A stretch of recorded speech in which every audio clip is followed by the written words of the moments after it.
Hello, welcome to this episode of the She Speaks Spectacular series. So good to be here again. It's always joy for me every time I sit before the microphone to have a conversation with you.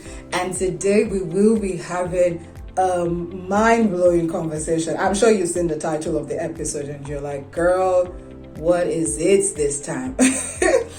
I'm here to break tables, oh. That's what I came here to do. I came here to break all the legs of this table. And the title of today's episode is, I'm not foolish, I'm just faithful. Can we say it together? I'm not foolish, I'm just faithful. One last time. I'm not foolish, I am just faithful. Okay. Now that we have established that, let's get into today's conversation. But before we do, I want to thank everyone who's been listening since we resumed on episode 45. Our community is growing. For all the new subscribers, for everyone who's listened and who's dropped their comments, I love you guys so much. Now, let's continue. In this episode, like I said, I want to break tables. Now, this is why I want to do this. I'm a bit bothered. And when this topic came to me, I realized that I think it's a thing on God's heart too. So let's talk about it. The focus of our conversation is on the word faithful, or say faithfulness. I have come to realize that in our world today, faithfulness is being equated with foolishness. You'd ask me how? Okay. In our workplaces, in our marriages, in our relationships, in our businesses, in our community, even in church, in everything where we have to relate with people, in all the circumstances and situations where we have to relate and work with people, there's a lot of unfaithfulness. And people have termed that to mean being wise, being smart, whatever. I mean, especially those two words. They'd say, oh, you're not smart. You're just being foolish. You're not wise. You're just being foolish. And I'm like, I don't understand. When does cutting corners equate wisdom? Okay, you're getting in already too quickly. When we hear the word faithful, what comes to mind? One word, loyal. But today we'll be dwelling on all of the words that describe faithfulness. Not all of them. Some of them I have highlighted and I wanted us to talk about in this episode. I am very bothered because especially amongst Christians, and that is a taint to Christianity, because one of the fruit of the Spirit is faithfulness. And the fruit of the Spirit we receive at salvation. As we get saved, we receive the fruits of the Spirit and we begin to grow in them. But I've realized that for Christians today, faithfulness seems to be like, forget it, just put it aside. We can't be faithful in a world that we are in today. Who says that despite how crazy the world is today, you cannot be faithful? Who's feeding us with these lies? You know what is most pathetic? It's the fact that when people who try to be faithful come around certain Christians in court, they are the ones who point their fingers and say, what is your problem? Why are you doing this? And they say, why are you being foolish? Why are you trying to block our way? Why are you not smart? And that's a Christian talking. So today, let's talk about what it means to be faithful. And I will share a story of someone. I'll be as practical as possible. I just want us to be practical. Remember that I told you in episode, I don't know why I keep saying the first episode, but I remember that I told you in episode 45 that 3 things we'll be doing this season. We'll be building, we'll be nurturing, and we'll be dominating. In fact, today's topic cuts across all 3 of them. When you are faithful, faithfulness is a characteristic of one who God can use. It's the sign that shows that I can use you. There's a story in the Bible that I'll make reference to. Jesus gave this story in the book of Matthew chapter 25, I think from verse 18. It was the story of the talents. Now, there was this man who represents God, I believe. He was going on a journey. He was a very wealthy man, had a lot of possessions, had a lot of things. And he wanted to go on a long journey. And so he said, you know what? I have servants. I have 3 core servants. So I call them. Three of you come here. You've worked for me all these years. I've seen what you've done, and I want to give you some of my money. I want to give you, in fact, all of my money. I'll share it amongst the three of you. Mr. A, I'm giving you 5 bags of my money. Mr. B, I'm giving you 2 bags of my money. And Mr. C, I'm giving you 1 bag of my money. Do business with this money until I come. And this king went for a very long time. And then immediately these 3 men got busy. They started to work on the money. They started to, do business with the money. And then as they were doing business when the man came, after a long time, the man came back and says, guys, how far? And the first guy came and says, my master, I worked on the money you gave me. And guess what? I earned 5 more bags of money. And the master was like, whoa, faithful guy, come here. Come and enjoy more, because as you've done this, you are entitled to so much more. Enjoy the more and enjoy my joy. Enjoy more and enjoy my joy. Second guy comes, oh master, you gave me 2 bags. I worked, I did business with it, and I got 2 more bags. And the master was like, you blow my mind, dude. Take a lot. I'm giving you so much more. Another not translation, but the Luke version of the story says, the guy came back, the second guy came back with, he said he had earned 5 times, and the king said, the master, gave him access and ownership of 5 cities. So let's come back to the Matthew version. Then the last guy comes and says, master, I know you. You're wicked. You're difficult. Okay, he didn't use the word wicked. You're difficult. You're shrewd. You reap where you do not sow. I know you. So what I did with your money was I buried it in the ground so that nothing would happen to it. And here's your money. Please take your money. And the master's like, what an unfaithful servant. What an evil and unfaithful servant you are. But bundle this guy and throw him away into outer darkness. Now, there's something about faithfulness with God. When he commits to worse things, he expects us to be faithful. It is expected of a steward, Paul the Apostle says, that he be found faithful. So if you're given things to do, things to manage, something to oversee, faithfulness is very important. For us as Christians, it is absolutely non-negotiable. But how is it that as Christians today, we do not talk about it? We like to talk about all the fancy things about Christianity. God bless our needs, supplies all our needs. Oh, speaking in tongues, the power of the Holy Ghost, and all of those things. They are not fanciful, they are actually great things. But we dwell a lot on those things and we do not talk about the core things of our Christian faith, one of which is faithfulness. How can you say you're a Christian and I cannot feel your faithfulness? I do not see you faithful in the things that you do. So at this point, you'd ask me, oh my, what exactly is the meaning of the word faithful? Or what does faithfulness mean?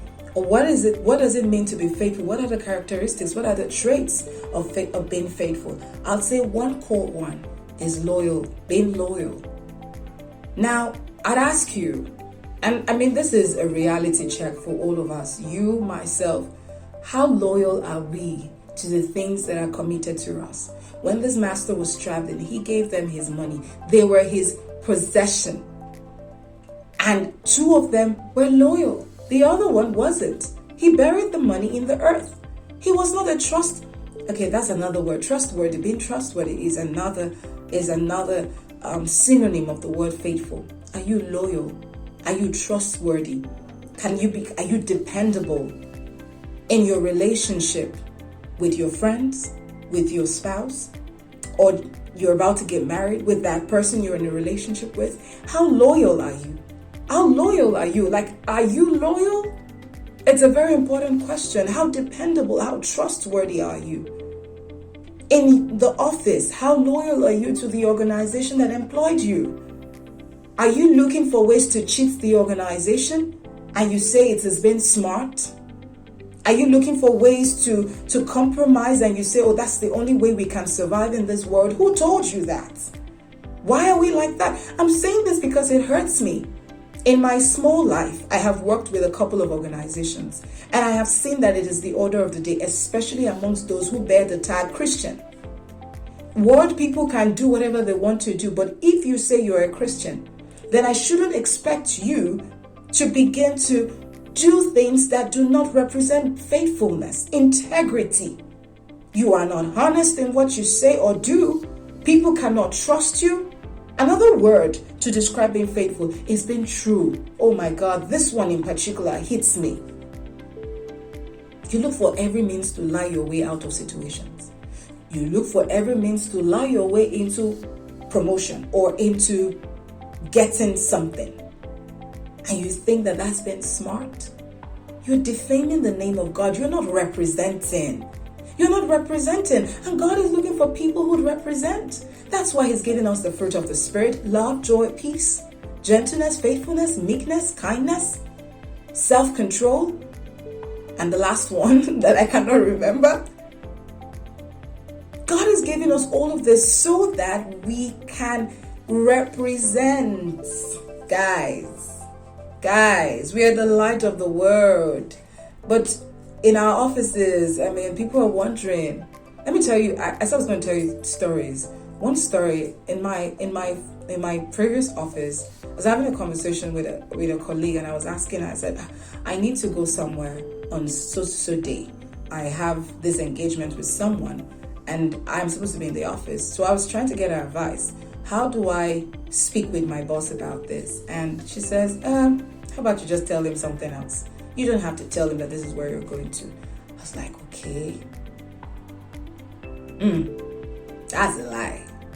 In my head, I just said, oh my, that's a lie. If you can avoid it, by all means do. So I said, okay.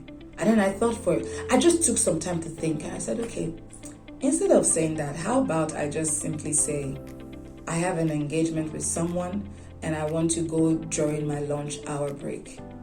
And if when I go, which I saw that there was a likelihood that I was going to delay longer, I would just let him know. I'll send a message to my boss to say, I'm sorry, I'm being delayed, and I would return at so time. I said, isn't that a better option? And she said, oh yeah, that's true. I said, many times you really just need to think harder, and then we'll find the right truth to tell. It's not like there's a wrong truth, but there's just the way you tell the truth that would help you through situations. So we don't have to opt for a lie. And many times when we lie, we make God feel very weak. We make Him feel like He's not capable, like He can't do stuff. And I feel for God, because when He's planning to come through for you, you think that you have to lie your way into getting what you need to get. Or beyond, I'm still sitting on the true word. You can be truthful. Being truthful is a sign of faithfulness. In your relationships, why do you have to lie to your friend? And it doesn't even have to be someone you're dating or someone you're married to. Why do you have to lie? Like, just tell him the truth. Where were you yesterday? I was at so place. Or I'd rather not tell. I'd rather not tell you where I was rather than go just tell a lie. Can we be truthful as Christians? It's a sign of faithfulness. God is proud when He sees that we are faithful and we're not out there compromising. Compromise is so easy, but there's no joy with it. Now, I emphasized on the joy part of what the king or the master told his servants, the two of them who did right, who were faithful. He says, I'm putting you in charge of many things. Enjoy my joy. There's joy in faithfulness. The joy with which these servants were eager to come and tell their master, see, we've traded what you're giving to us and this is what we've earned. There's joy in faithfulness. But when you cut corners, there's no joy. When you lie, there's no joy. There's some people, they give you money. People cannot go to sleep when they give you money because they know that it's either something will happen to that money or something will happen to you. And that's a lie, because nothing will really happen to you. But they just know that they can't trust you. Hey, you're not faithful. How do we dominate the earth if we are not faithful? We cannot. People cannot look at us and see that we are faithful enough to trust us, faithful enough to commit things into our heads, faithful enough to work with us and to involve us in their businesses. We are not faithful. What you just realize is that you find yourself amongst unfaithful bunch, unfaithful people, and you guys will just keep being unfaithful around yourselves. Those are the kinds of people you can roll with. The people who value and believe in faithfulness, they wouldn't want to have things to do with you. So it looks like I'm pained about this, but I think that's how God feels. When he looks at us and says, look at this one who I died for, who associates with me as, on Sunday he goes to church and associates with me as a Christian. On Monday he goes to the office and is looking for ways to do all the things that I do not support. Can we change? Can we be faithful? Can we be faithful in everything that God has committed to us? Can we be faithful? Can we be obedient? That's another synonym of faithfulness. Yes. So when they say do this, you do it. You are not thinking of how you want to just have your way. I'm the wisest. I know it best. Even if you are the wisest, just obey. Even if you think that your option is the wisest option, just obey. Just obey your boss, obey your spouse, obey your whoever it is that you know you should be obedient to. Obey the person. Faithfulness isn't foolishness. So can we stop calling people who are faithful foolish? Can we stop looking at them and saying you're not smart just because they are not willing to do the things that you do that you know is not right? I was going to say, at the point where you begin to experience joy in unfaithfulness, just know that you're a goner. You are gone. When it comes to spiritual things, you're gone. You need to retrace your step back to God. If you're at that space when you do something that is unfaithful, as it were, and then you feel sad about it and you're quick to repent, then I can tell you that you are still on the right track. But if you've come to that point where compromise gives you joy, sis, mister, it is high time you retrace your step back to God. It is high time you come back to God. I'm here to tell you the truth as it is. As I said, the beautiful things about when you speak to people about stuff, especially in my own case, is the fact that I have to obey it myself. It has to be what I live by. I have this amazing friend, and she told me a story about her workplace. A certain client had, paid for a certain job that she had handled, and she went to her immediate boss, not the owner of the organization, but her immediate boss, and says, "Oh, my boss, or my oga, as we would say in Nigeria, this is the money from the client. He just paid this money." And then the boss says, "Okay, take it." And she's like, "No. I said, did you hear me well? The client just paid for that job that we did the other day." He said, "I heard you, and I said, take it." For a split moment, I know if it was some of us would be like, miracle, no they tire Jesus, so to blessing person, no they tire Jesus. So at that moment we are singing and dancing because we remember 1, 2, 3, 4, 5 things that we need money for. And we'll be so quick to latch on and grab it. After all, it was my boss that said it. It wasn't like I took it to, it was my boss that said it. It was my boss. Calm down. Even if your boss tells you, so if your boss tells you to put your hand inside fire, you will put your hand there, right? So for a brief moment, she sat down and she thought about it and she said, I need money. And she was in dire need of money at the time, dire need of money. And she said, "I know I need money. What's the right thing to do? Should I take this money that is not mine? It's clearly for the organization. Should I? I don't think so. How would God feel?" She thought about her husband. What would my husband say? I don't think this is the right thing to do. I will leave the money. I'm trusting God to provide for my needs.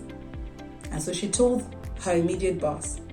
She said, "Sir, I won't take this money.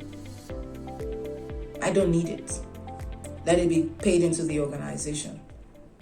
And the boss was shocked. Seriously? That is quite implicating because tomorrow she could say, so he was shocked. Are there people like this still out there? Yes, there are. You are one of them. So I do not know the different areas that you have compromised in time past. I do not know some of the things that you've done that you're not proud of. This is by no means a condemnation episode. This is an encouragement to say to you that we can begin to do things right. So when Jesus says, let your light so shine, these are some of the ways that our light will shine. So we literally are not like bulbs. We just go walking about. It's in our lifestyle.